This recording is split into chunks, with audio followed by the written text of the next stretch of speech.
जसं टेकडी फोर असेल किंवा जे काही पूरस्थिती असेल, या व्यतिरिक्त किंवा टँकर माफिया असेल, हे तर लोकांना भेडसावणारे विषय आहेतच. परंतु यासोबत तुम्ही बघितलं असेल की जलकार्यकर्ता म्हणून किंवा जलक्षेत्रात आपलं काहीतरी योगदान असावं म्हणून काम करणारे जे आपल्याकडची सगळी मंडळी आहे, त्याच्यामध्ये जो महत्वाचा विषय मागच्या काही वर्षांमध्ये हाती घेतलेला तुम्हाला दिसत असेल, तर तो म्हणजे जलपर्णी हटावचा विषय असेल. की आपण बघतोय की म्हणजे मी पुण्यामध्ये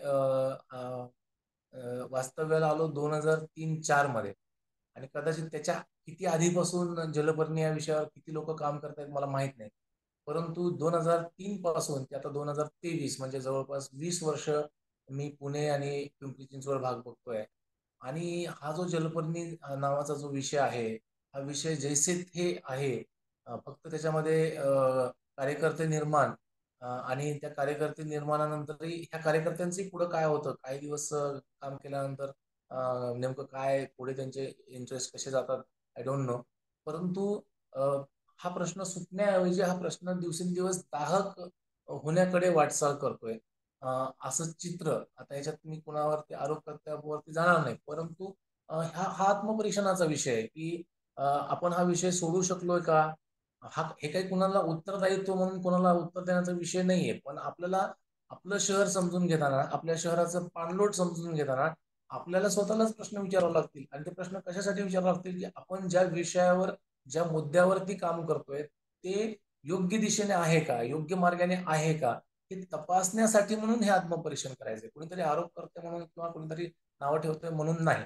आपल्याला आपलं पाणलोट समजलं पाहिजे. आपल्याला आपल्या पाणलोटाच्या समस्या नेमक्या कुठे दडलेल्या आहेत हे समजलं पाहिजे. आणि त्या अनुषंगाने मी माझं योगदान काय देऊ शकतो हे आपल्याला स्वतःला ठरवता आलं पाहिजे. की जेणेकरून मी देत असणारा जो वेळ आहे, मी करत असलेले जे परिश्रम, तुमच्यापैकी प्रत्येक जण याच्यासाठी वेळ देत असेल, परिश्रम करत असेल, आर्थिक दृष्टीने सुद्धा अनेक लोक त्याच्यामध्ये योगदान देत असतील.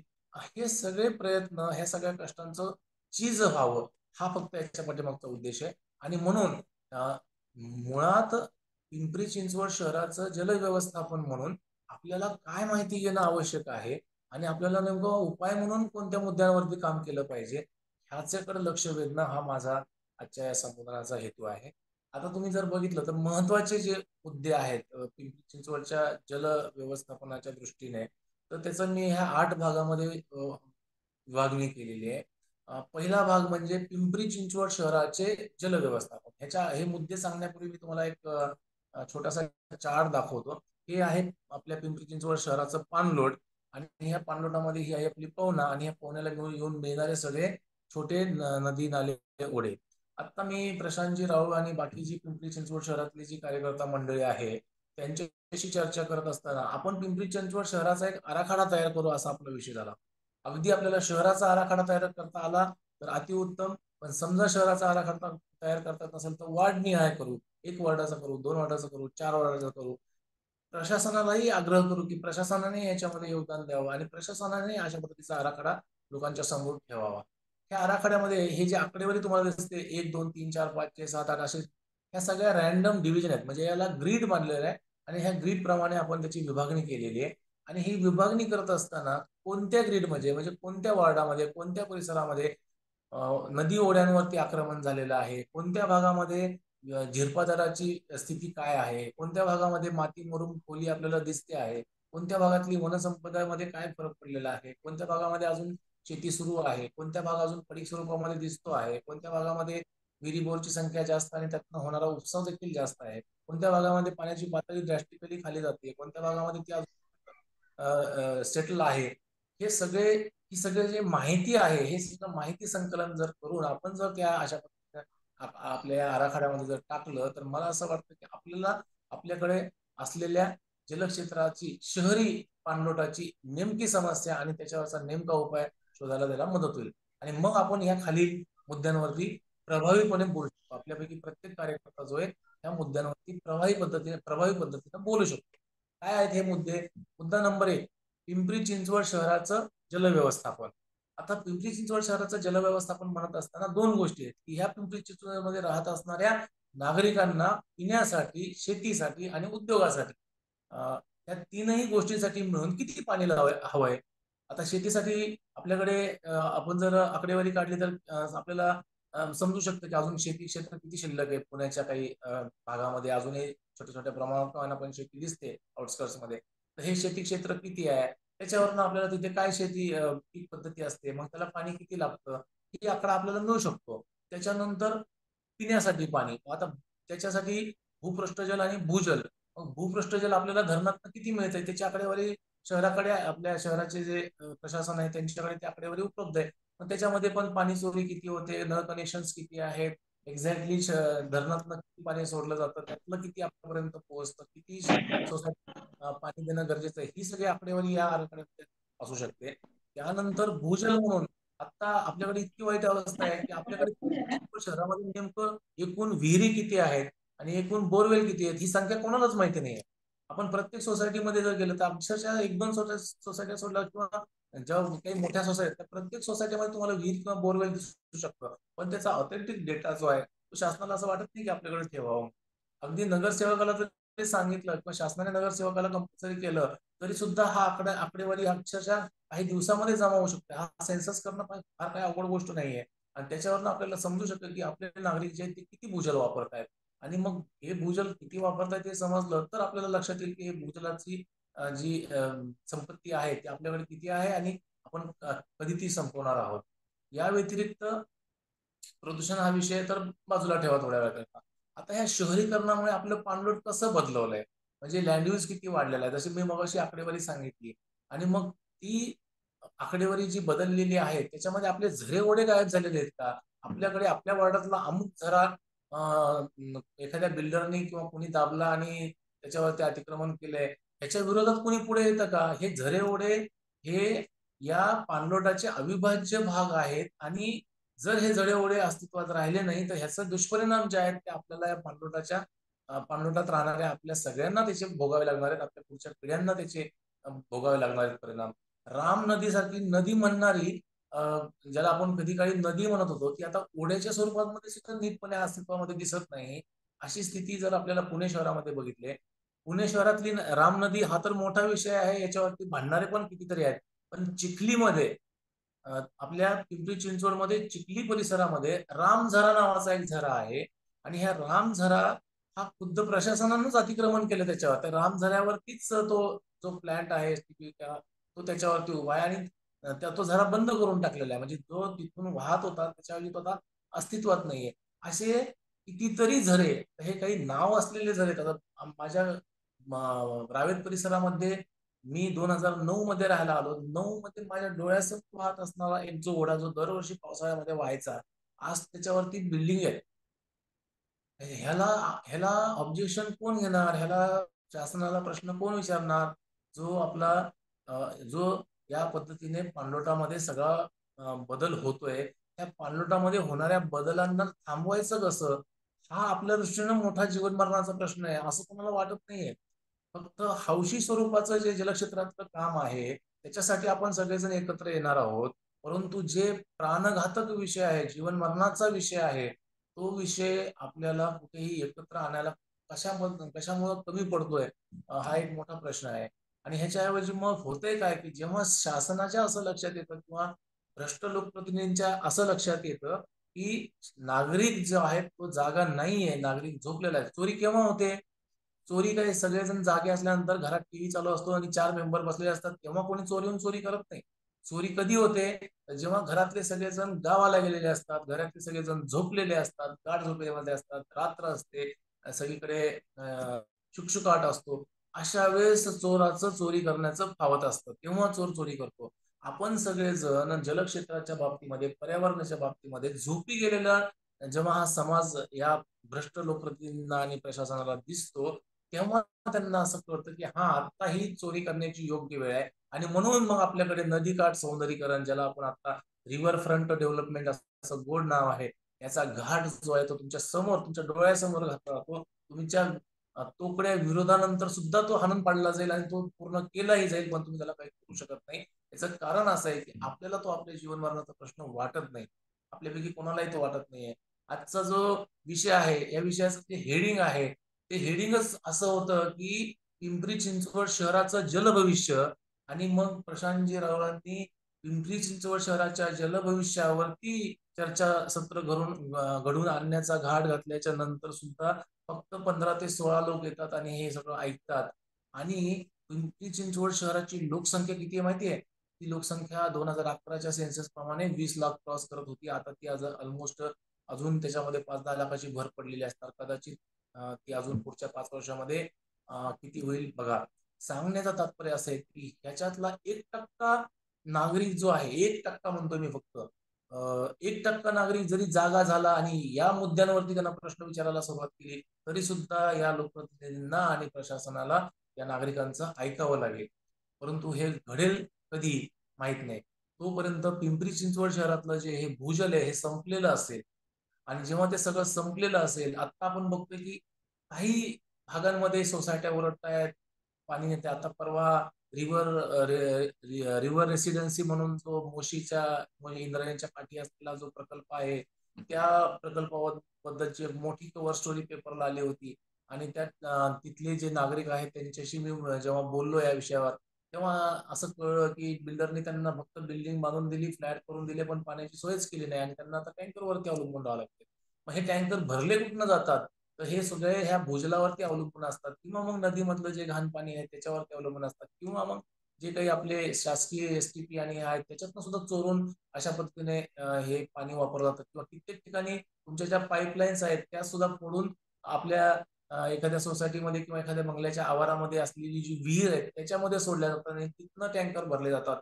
असा अतिशय जो काही भ्रष्ट कारभार जो आहे तो आपल्या डोळ्यासमोर आपल्या अवतीभोवती घडत असतो. आणि तरी देखील शहरी नागरिक म्हणून आपण मात्र याच्यामध्ये जागे नसतो. आपण एक प्रश्नावली करूया आणि आपण ठरवूया की लोकप्रतिनिधींना येत्या इलेक्शन मध्ये काय प्रश्न विचारायचे.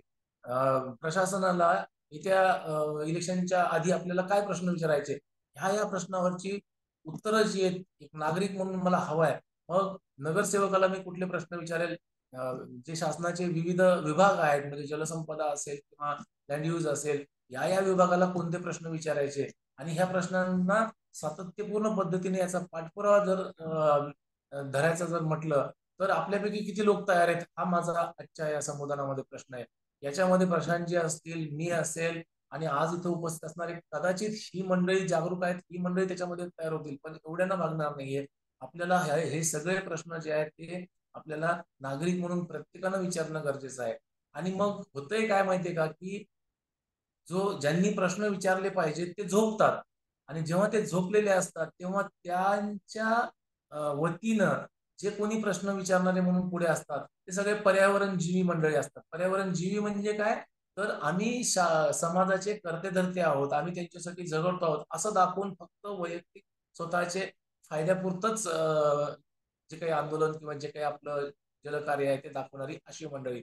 आणि मग कुठलं एखादं छोटंसं टेंडर असेल, कंत्राट असेल, शासनाच्या व्यासपीठावर मिरवण्याची जी काही संधी असेल, 4 पेपरमध्ये बातम्यामध्ये फोटो येण्याचं, अशा क्षुद्र अशा स्वरूपाच्या स्वार्थापुरतच काम करणारे अशी जी मंडळी आहेत तीच आपल्याला सगळीकडे चमत्कारी करताना दिसतात आणि तीच माणसं आपल्याला त्या पर्यावरणाचे कर्ते धरते म्हणून समोर येतात. त्यामुळे अर्थात ह्या लोकांना दोष देऊन उपयोग नाहीये. कारण ही मंडळी जरी असं करत असतील तर ही कोणामुळे करते? त्यांचा स्वार्थ आहे म्हणून ते करतायत. परंतु ज्यांनी या विषयावरती बोललं पाहिजे ते झोपलेले आहेत. त्याच्यामुळे दोष हा झोपणाऱ्यांचा जास्त आहे. पर्यावरण जीवींना नावं ठेवून फक्त चालणार नाही. आणि म्हणून ही जी झोपलेली मंडळी आहे ती जागी झाली पाहिजे. अर्थात आपण जेव्हा भ्रष्ट प्रशासन किंवा भ्रष्ट लोकप्रतिनिधी म्हणतो तेव्हा आपल्याला प्रशासनाच्या विरोधात नव्हे तर व्यवस्थेच्या सक्षमीकरणासाठी आपल्याला उभं राहायला पाहिजे.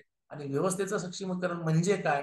तर आपल्याला या आपल्या शहराचं, ज्याला आपण शहरी पाणलोट म्हणतो, त्या शहरी पाणलोटाचं व्यवस्थित आकलन झालं पाहिजे, जे की मी एक छोट्याशा नकाशाच्या रूपाने दाखवलेलं आहे.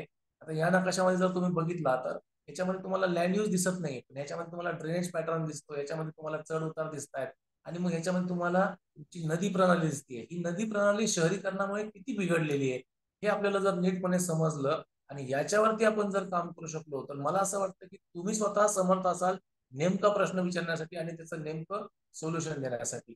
आणि म्हणून आपण मला असं वाटतं की आजच्या या संबोधनाच्या निमित्ताने पिंपरी चिंचवड शहरासाठीचा जल आराखडा अशी एक मागणी जर आपण सगळ्यांनी जर लावून धरली तर मला असं वाटतं की निश्चितपणे आपल्याला पुढे पिंपरी चिंचवड शहराच्या जलभविष्यासाठी म्हणून आपल्यापैकी प्रत्येकाला आपलं योगदान देणं शक्य होणार आहे. आता याच्यासाठीचा जो रोड मॅप आहे ते सुद्धा मी इथं देऊ शकतो. आता हे घडून येईल की नाही मला माहित नाही, पण आपण आजच्या या संबोधनाच्या निमित्ताने हा एक काय म्हणतात ना, एक पहिलं पाऊलच उचललेलं आहे. आता याच्यामध्ये आपल्याला किती प्रतिसाद येईल, किती आपण सगळे एकत्र येऊ आणि किती हा विषय पुढे नेऊ, हे आता येणारा भविष्यकाळ सांगेल.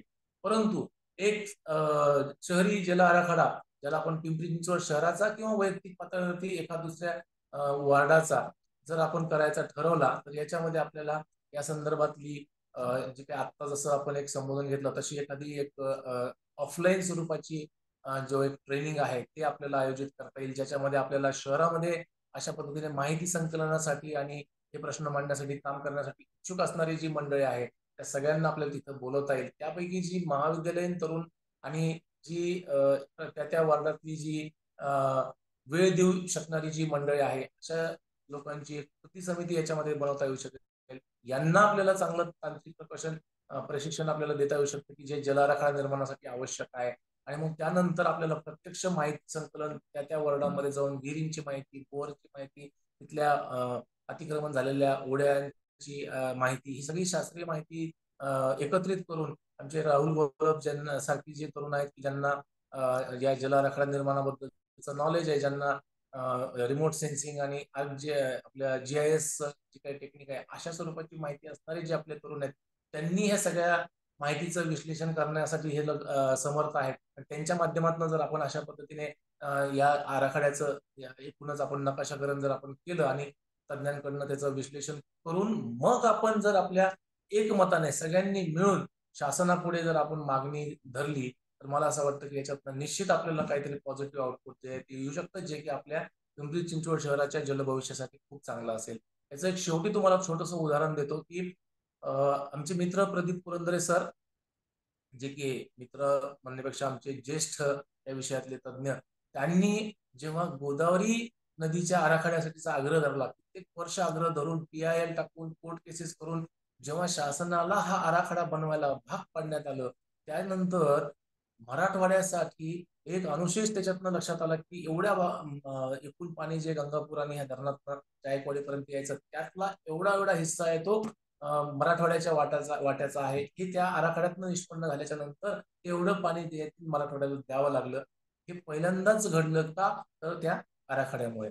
मला असं वाटतं की आता सोलापूरकर हे पुणेकरांवरती भयंकर नाराज आहेत, कारण पुणेकरांचं सगळं मैला पाणी आणि घाणेरडं पाणी, उद्योगांचं पाणी हे सगळं त्या उजनीमध्ये जात आहे आणि उजनीतून आजारांच्या रूपाने, रोगराईच्या रूपाने ते सोलापूर जिल्ह्यातल्या नागरिकांना ते सहन करावं लागतं आणि तिथून जसं ते पंजाबमध्ये कॅन्सर ट्रेन सुरू झाली होती, तशी कदाचित सोलापुरातनं पुण्याला एखादी ट्रेन जी आहे, जी आता आपण जिला शताब्दी वगैरे म्हणतो, तिला उद्याच्याला किडनी ट्रेन किंवा कॅन्सर ट्रेन किंवा असं काही नाव पडू नये अशी आपण प्रार्थना करू शकतो.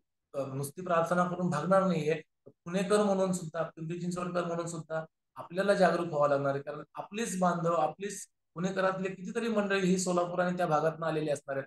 त्याच्यामुळे आपण इथं जी घाण करतोय, आपण जे बेजबाबदारपणे वागतोय, त्या बेजबाबदारपणाची शिक्षा जी आहे ती आपल्याच बांधवांना जे ग्रामीण भागामध्ये राहतात त्यांना भोगावी लागत आहे. आणि म्हणून आपण शहरामध्ये जरी सगळ्या सुखसोयी असल्या, आपल्याकडे वीज आपल्याला मुबलक प्रमाणामध्ये उपलब्ध आहे, आपल्याकडे डॅम्स जवळ असल्यामुळे आपल्याला पाणी मुबलक उपलब्ध आहे, म्हणजे आपला जन्म हे फक्त सुखसोयी उपभोगण्यापुरता झालेला नाहीये. तर आपले बांधव जे शहरामध्ये खेड्यामध्ये आणि गावाकडे ज्या पद्धतीच्या वेदना भोगत आहेत, पाण्यामुळे दुष्काळाच्या वेदना भोगत आहेत, प्रदूषणाच्या वेदनाचा सगळ्यात मोठा फटका त्यांना बसतोय, ही सगळी मंडळी जी आहे या सगळ्यांच्या वेदनांचं जे पाप आहे ते शहरी नागरिक म्हणून आपल्या माथी असणार आहे, हे आपण सगळ्यात शेवटी लक्षात घेतलं पाहिजे. आणि जर आपल्याला याची पुसटशी जरी जाणीव असेल की आपण या पापाचे वाटेकरी आहोत, आपण या पापाचे भागीदारी आहोत, असं जर आपल्यापैकी प्रत्येकाला जर वाटलं, तर कदाचित आपण नागरिक म्हणून जागे होऊ आणि या विषयावरती काम करायला पुढे येऊ. शेवटी मी सगळ्यांना सांगू इच्छितो की पिंपरी चिंचवड किंवा पुणे शहराचा जल आराखडा आणि त्या जल आराखड्यावरती असलेल्या नैसर्गिक नदी ओढ्यांची संख्या, लांबी याची नोंद आणि या संदर्भातली माहिती याचा पूर्ण आग्रह आपण प्रशासनाकडे आणि लोकप्रतिनिधींकडे धरणं हाच आजच्या मला वाटतं या संबोधनाचं शेवटचं जे काही एक सार ज्याला आपण म्हणता येईल ते असू शकतं. जर उद्याच्याला तुम्हाला जर कोणी ह्या आजच्या संबोधनाबद्दल विचारलं की आज हे एकूण जे काही कार्यक्रम ठेवला होता, ह्या कार्यक्रमामध्ये तुम्हाला काय शिकायला मिळालं किंवा काय ऐकायला मिळालं, मला असं वाटतं की तुमच्यापैकी प्रत्येकाने बोललं पाहिजे की मी माझ्या परिसरामध्ये असलेलं भूजल, माझ्या परिसरामध्ये असलेले ओढे प्रवाह ओढ याबद्दलची माहिती मला असली पाहिजे, कारण मी या शहरामध्ये राहतोय. मी या सगळ्याकडे इग्नोर करून दुर्लक्ष करून चालणार नाहीये. आणि जर मी हे दुर्लक्ष करत असेल तर मी आधी म्हटल्याप्रमाणे आपल्या बांधवांच्या वेदनांचं पाप जे आहे ते आपल्या माती असल्याशिवाय राहणार नाही. आज या संमेलनामध्ये मला असं वाटतं की बऱ्यापैकी 1.5 तास झालेला आहे. मी आजची ही संधी दिल्याबद्दल आयोजकांचे धन्यवाद करतो. तुम्ही सगळी मंडळी आजचा हा सेशन ऐकायला 1.5 तास तुम्ही लक्षपूर्वक ऐकलं, यासाठी ऐकणाऱ्यांचे सगळ्यांचे मी मनपूर्वक धन्यवाद व्यक्त करतो. आणि मी सततपणे पुण्याला येतच असतो, त्याच्यामुळे मी म्हणजे मी स्वतः सुद्धा आता जवळपास 15 वर्षापेक्षा जास्त कालावधी हा पिंपरी चिंचवडमध्ये राहिल्यामुळे मी देखील पिंपरी चिंचवड शहराचा नागरिकच आहे. आणि माझी देखील ही फक्त या विषयातला तज्ज्ञ म्हणून किंवा हा विषय मला कळतो म्हणून नव्हे, तर पिंपरी चिंचवडकर म्हणून सुद्धा माझी मोठी जबाबदारी आहे. आणि ती जबाबदारी आपण सगळेजण मिळून शेअर करूया आणि त्याच्यातून आपल्याला पुढच्या पिढीसाठी जर काही करता आलं तर निश्चित करूया. धन्यवाद. धन्यवाद दादा. हा जवळपास 1 तासाच्या वरती आपण मार्गदर्शन केलं.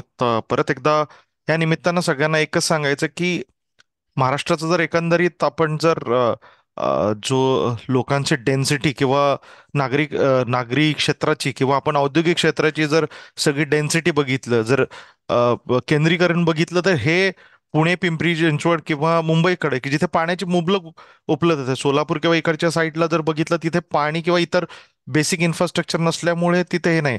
आणि हा आजचा जो काही विषय आहे की पिंपरी चिंचवडचं पाण्याचं भविष्य, तर हे जर कुठं जर धोक्यात आलं की डेव्हलपमेंटच्या किंवा वाढत्या शहरीकरणाच्या नावाखाली जर पिंपरी चिंचवड मध्ये जर पाण्याचा तुटवडा निर्माण झाला, तर उद्या आपण जे काही सगळ्यांनी आपले कष्टाचे पैसे टाकून जे काही फ्लॅट्स घेतलेले आहेत, प्रॉपर्टी इन्व्हेस्टमेंट, हे सगळं व्यर्थ जाईल आणि आपल्याला इथून कुठून तरी विस्थापित व्हायला लागेल. जसं दादानी आता सांगितलंच, पण एक दादांकडनं किंवा इतर सेशन्समधून आम्ही जे ऐकतो की जे भागावरचं जे पाणी आहे आणि भूजल पाणी आहे, ह्याचं जर डिवायडेशन बघितलं, तर हे आपण मॅक्झिममली म्हणजे 70 ते 80% हे आपण भूजलावरती आहोत. आणि ग्राउंड वॉटर रिचार्ज किंवा भूजलाचं पुनर्भरण ह्याच्याबद्दल कुठेही प्रखरपणे काम होत नाही. आणि आता दादानी जे काही जल आराखड्याबद्दल सांगितलं किंवा पिंपरी चिंचवडचा जल आराखडा किंवा त्याच्यातलं जे महत्वाचं सांगितलं की ओढे नाले हे जे काही बुजवले चालले शहरीकरणाच्या नावाखाली बिल्डर्सकडून, प्रशासनाकडून, ठीक आहे, ह्याच्या विरुद्ध कुठेतरी आपण आवाज उठवला पाहिजे. आणि ह्या गोष्टींवरती जर आपलं मॉनिटरिंग नसणार आहे, तर आपल्या ह्या अज्ञानाचा, आपल्याला झोपलेल्या या परिस्थितीचा 100% कुणी ना कुणीतरी फायदा घेईल. तो फायदा हा शॉर्ट टर्म मध्येच असणार आहे, पण ह्याचे दुष्परिणाम जे आहेत हे आपल्याला सगळ्यांनाच भोगावे लागणार आहेत. आपण सगळेजण या सेशनला हजर राहिलात आणि हे सगळं ऐकलं. आता आपण फक्त दादांसाठी जर कुणाचे प्रश्न असतील तर सेशन एंड होईस्तोपर्यंत आपण एक एक एक एक प्रश्न घेऊया. जर कोणाचे प्रश्न असतील तर विचारा.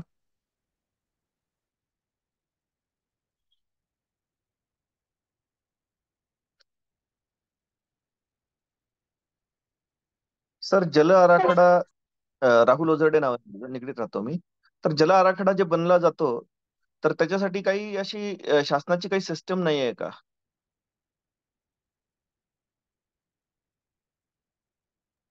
जल आराखडा हा विषय ना, ह्याच्यामध्ये सगळ्यात महत्वाची गोष्ट असते ती म्हणजे माहिती संकलन. ठीक आहे. आणि मुळात भ्रष्ट मंडळी जी असतात ती योग्य माहिती लोकांपर्यंत न पोहोचू देणे याच्यावरती भर देत असतात. आणि त्यामुळे माहिती संकलनातच आपण कमी पडल्यामुळे अशा पद्धतीचा जल आराखडा बनणं हे अशक्य होऊन जातं.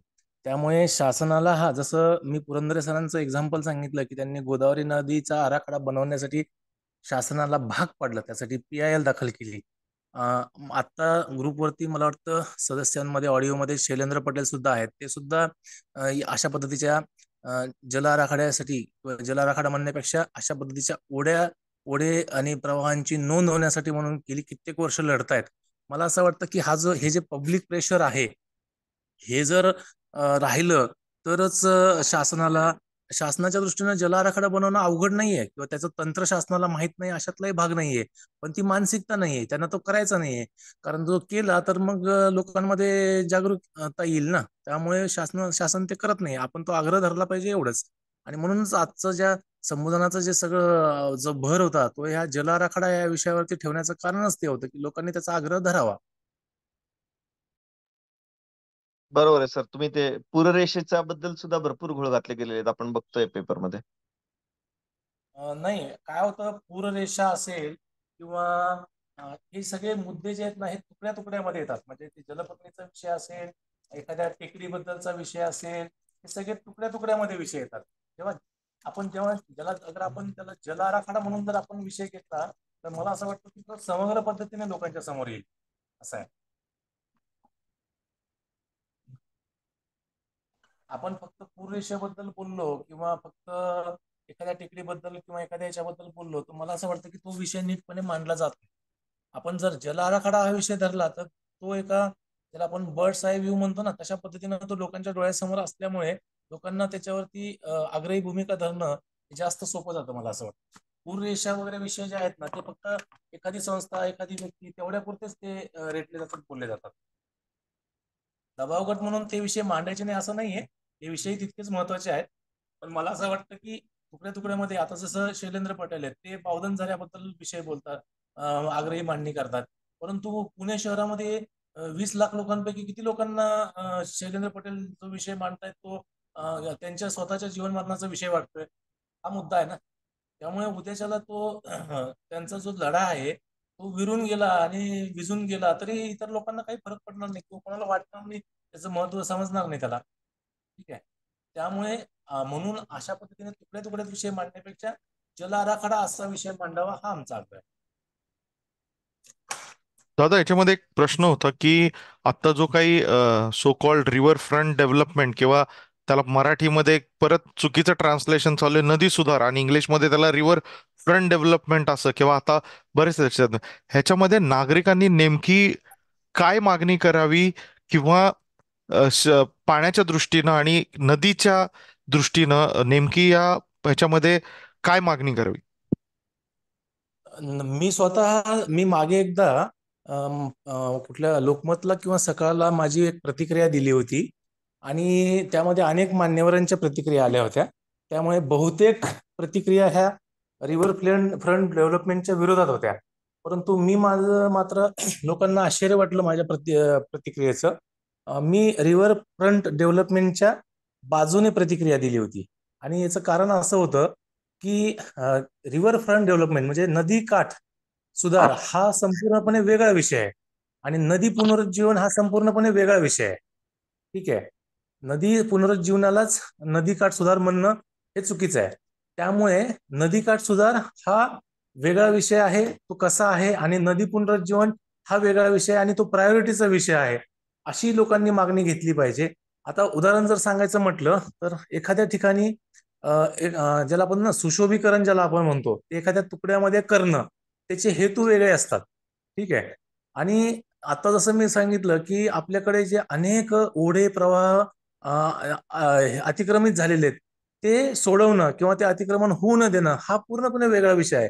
आणि मग शासन जेव्हा अशा विषयाकडे दुर्लक्ष करून फक्त नदी सुधारच्या नावाखाली फक्त सौंदर्यीकरणाकडेच लक्ष देत असेल तर आपली ही मागणी असली पाहिजे की सौंदर्यीकरण नंतर पहिल्यांदा आरोग्य, नदीचं आरोग्य आधी आणि सौंदर्य नंतर. सौंदर्यीकरण जरूर करा, असं नाही की करायला नाही पाहिजे, परंतु आधी नदीचं आरोग्य सुधारा आणि नंतर सौंदर्यीकरण करा, अशी ती मागणी असली पाहिजे. कारण आजच एक पेपरला बातमी आली त्याच्यामध्ये ह्या नदी सुधार किंवा नदी काठ सुधाराच्या शेजारी, म्हणजे नदीच्या शेजारी शेती करण्याचं प्रपोजल त्याच्यामध्ये आलेलं आहे. ठीक आहे, त्यामुळं तो जो काही रायपिरियन झोन सगळा डिस्टर्ब करून त्याच्यामध्ये शेती करायचं प्रपोजल का आणि कुठून आलं, तर हे पण काही लोक त्याला कुतूहलाने किंवा खूप इनोव्हेटिव्ह आयडिया म्हणून बघतात आहेत की नदीकाठ मी वापरली जात नाही त्याच्यामध्ये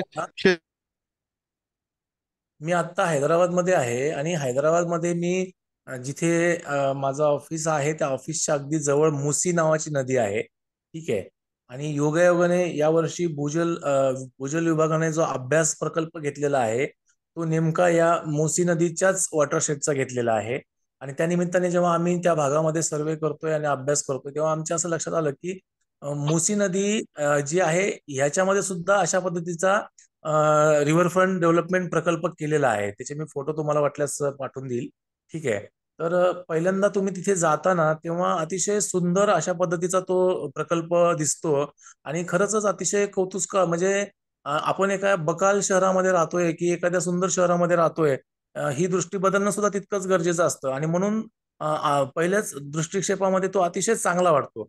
पण हा चांगला का वाटतो याचं कारण असं आहे की जेव्हा त्यांनी रिव्हर फ्रंट डेव्हलपमेंट असा विषय घेतला, त्याचबरोबर त्यांनी 21 ठिकाणी एसटीपी त्या नदीवरती एकाच नदीवरती त्यांनी केलेले आहेत आणि हे 21 एसटीपी जे आहेत ते चांगल्या स्थितीमध्ये वर्किंग कंडिशनमध्ये आहेत. त्या एसटीपीतनं निघणारं जे पाणी आहे ते डायरेक्टली पुन्हा त्या नदीमध्ये न सोडता ते पाणी उद्योगांना विकलं जातं. उद्योग ते पैसे देऊन विकत घेतात. हे ऑलरेडी हैदराबादमध्ये घडतंय. आणि मग अशा जे केस स्टडीज, अशी जी इनोव्हेटिव्ह उदाहरणं आहेत ती आपल्याला पुण्यासारख्या ठिकाणी का रेप्लिकेट करता येऊ शकत नाहीत, असं लोकांना विचारलं पाहिजे. तर मला असं वाटतं की ह्याचं सोल्युशन मिळू शकतं. आणि सगळ्यात महत्वाची गोष्ट ती म्हणजे मला असं वाटतं की लोक फक्त जे दृश्य भाग आहे त्याच्यावरती बोलण्यामध्ये खूप धन्यता मानतात, पण अशा अनेक गोष्टी असतात की ज्या सरळ सरळ आपल्या नजरेआड असतात. आता समजा शैलेंद्र पटेल ज्या पावधन झऱ्याचा विषय लावून धरतात, 3-3 वर्ष झाले तरी सुद्धा MWRRA कडनं ऑर्डर मिळून सुद्धा, सगळं होऊन सुद्धा प्रशासनाला जरा सुद्धा त्याची फिकीर करावीशी वाटत नाही. एका छोट्याशा ओढ्याच्या बाबतीमध्ये असं घडत असेल तर पिंपरी चिंचवड शहरामध्ये अशा किती ओढ्या नाल्यांवरती अतिक्रमण झालेले असतील आणि त्याच्यामुळे एकूण पाणलोटाला किती फटका बसलेला आहे ह्याची तर कुठं मोजदादच नाहीये. म्हणजे लोकांना माहित सुद्धा नाही की आपण लुटलं गेलोय किंवा आपलं नुकसान झालंय. आपल्याला फक्त त्या जेव्हा पेपरच्या ज्या बातम्या असतात त्या बातम्यामध्ये दिसणारा जो दृश्य भाग आहे आपण फक्त त्याच्यावरच बोलतो. मला असं वाटतं की हे फक्त हिमनगाचं एक टोक आहे. म्हणजे ज्याला आपण रिव्हर फ्रंट डेव्हलपमेंट म्हणतो ना, हे फक्त हिमनगाचं छोटंसं टोक आहे. पण प्रत्यक्षात जलक्षेत्राचं झालेलं नुकसान आहे ते पाण्याखाली असलेला जो मोठा हिमनग आहे तेवढं मोठं आहे आणि ते जल आराखड्याच्या बाबतीत च्या माध्यमातून जेव्हा प्रत्यक्ष आकडेवारीनं डोळ्यासमोर येईल तेव्हा ते समजणार आहे. तोपर्यंत ते समजणार नाही. आता जर विचार केला तर जसं मगाशी मी सांगितलं की जवळपास 60% जास्त ओढे आणि नाले हे अतिक्रमण झालेले आहेत, म्हणजे गायब झालेले आहेत. आता 100 पैकी 60% जर म्हटलं तर हे किती मोठं प्रमाण होतंय हे लक्षात घेतलं पाहिजे.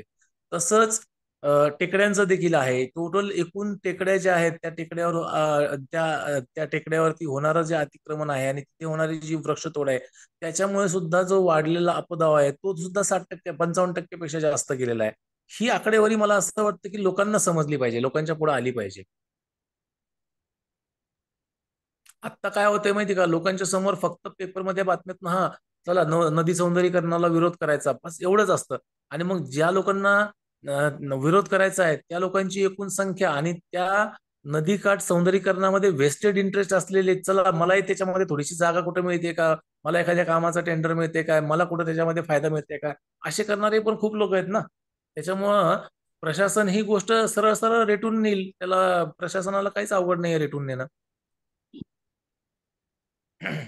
राहुल, तुमचा काही प्रश्न तर आहे का? हात वरती केलता. हो हो. हेच आता दादा जे बोलत होते ना त्याच्याच बद्दल मला बोलायचं होतं की आपण जेव्हा पाणलोट पाहतो त्याच्यातल्या first order second order stream ज्या असतात त्या आता बऱ्याचशा ज्या शहरीकरणाच्या याच्यात आहेत त्याच्यात त्या गायब झालेल्या दिसतात. तर मग ह्या झाल्याने आपल्या शहराच्या भूजलाच्या याच्यावरती काय परिणाम होतो, त्याचबरोबर नदी सुधार करताना नदीकाठ सुधार जी हे चालू आहे तर ते करताना त्याच्यामुळं काही भूजलाच्या याच्यात काही, कारण नदीकाठाने कॉन्क्रिटीकरण वगैरे बऱ्याच गोष्टी होणार आहेत तर त्याचा काही परिणाम भूजलावरती होईल का? कारण नदी हे त्या आपल्या पाणलोटातलं सगळ्यात शेवटचं ठिकाण किंवा सगळ्यात खोल जागा म्हणतो आपण, तर मी त्यामुळे मगाशी काही परिणाम होईल का? मगाशी मी पीपीटी जी दाखवली ना, पीपीटी मध्ये जो एक टेबल दाखवला होता त्याच्यामध्ये मी असं सांगितलं होतं की शहरीकरणामध्ये लँड यूज जो आहे, लँड यूज बदलल्यामुळे आपल्याकडे अपदावाची जी पर्सेंटेज आहे ते 55% इतकं वाढलेलं आहे. ठीक आहे. हो. नदीकाठ नदीकाठ सौंदर्यीकरण हा जो प्रोजेक्ट आहे, हम्म. ह्या प्रोजेक्ट पुरतं जर बोलायचं म्हटलं तर ह्याच्यामध्ये नदीकाठ सौंदर्यीकरणामध्ये जे काही सिमेंटीकरण होणार आहे किंवा जे काही नदीची रुंदी त्याच्यामध्ये कमी होणार आहे वगैरे वगैरे, हे जे काही तोटे आहेत ना, हे निश्चित तोटेच आहेत, नाही असं नाही, ह्याच्यामध्ये काही नुकसान होणार नाही अशातला भाग नाही. पण मी जसं हिमनगाचं उदाहरण दिलं ना, हे तोटे ऑलरेडी जे काही अनावबंदी सुरू आहे पाणलोटातल्या इतर घटकांमध्ये, त्याच्या तुलनेमध्ये हे तोटे काहीच नाही येतं. अगदी मला हे म्हणायचं लक्षात. बरोबर. हा, नदी काठाने काय होईल, नदी हा बघा आत्ताचा जो प्रोजेक्ट आहे त्याच्यामुळे फक्त आपण त्या प्रोजेक्ट पुरतच जर बोलायचं म्हटलं तर नुकसान काय होईल, एक तर ते खोट्या पूररेषा दाखवणार आणि रुंदी हो, अजून कमी करणार, कारण त्यांना बांधकाम करायला काठावरती टेंडर काढायला जागा काठावर वाढवायची. हे करण्यासाठी त्यांना जागा लागणार. त्याच्यामुळे ते काय करणार, खोट्या पूररेषा दाखवणार वगैरे आणि जागा वाढून घेणार. बरोबर आहे. हे एक त्याचं नुकसान आहे. दुसरं नुकसान त्याच्यामध्ये काय होणार आहे, जो रायपेरियन झोन आहे, जो नैसर्गिक झोन आहे तो जाणार. त्याच्याऐवजी सौंदर्यीकरण म्हणजे नदीच्या काठी सुंदर सुंदर गार्डन्स हे लोक तयार करतील. बरोबर आहे. म्हणजे नैसर्गिक जाऊन ते कृत्रिम म्हणजे नैसर्गिक वन संपून जातील आणि त्याच्याऐवजी उद्यानं तयार होतील. ठीक आहे. बरोबर. अर्थात ते उद्यानं सुद्धा लोकांना वापरण्यासाठीच असतील, लोकच त्याला वापरतील. ठीक आहे. आता ह्या नुकसानाच्या तुलनेत आता हे झालंय, हे नुकसानच आहे, ह्याच्यात काही फायदा आहे अशातला भाग नाही. जेव्हा मी त्याला विरोध करत नाही याचा अर्थ त्याचा फायदा काय आहे अशातला भाग नाही काय. पण ह्याच्या विपरीत ह्याच्या तुलनेनं जर तुम्ही नदी ओढ्यांवरचं अतिक्रमण, त्याच्यामुळे वाढलेला अपधाव आणि त्याच्यामुळे भूजलाच्या रिचार्ज मध्ये होणारा फरक, ही आकडेवारी जर बघितली तर हे नुकसान फार मोठं आहे. आपण सेशन एंड झालं तर परत जॉईन करू, ज्यांना म्हणजे अजून ह्याच्यावरती थोडीफार चर्चा करायची. हा सेशन जर एंड झाला तरी आपण परत जॉईन करू. ओके. तर हे नुकसान जास्त मोठं आहे असं मला म्हणायचंय. त्याच्यामुळे नदी सौंदर्यीकरणाला विरोध करायचा का नाही करायचा हा मुद्दा नाही. माझा मुद्दा असा आहे की फक्त नदी सौंदर्य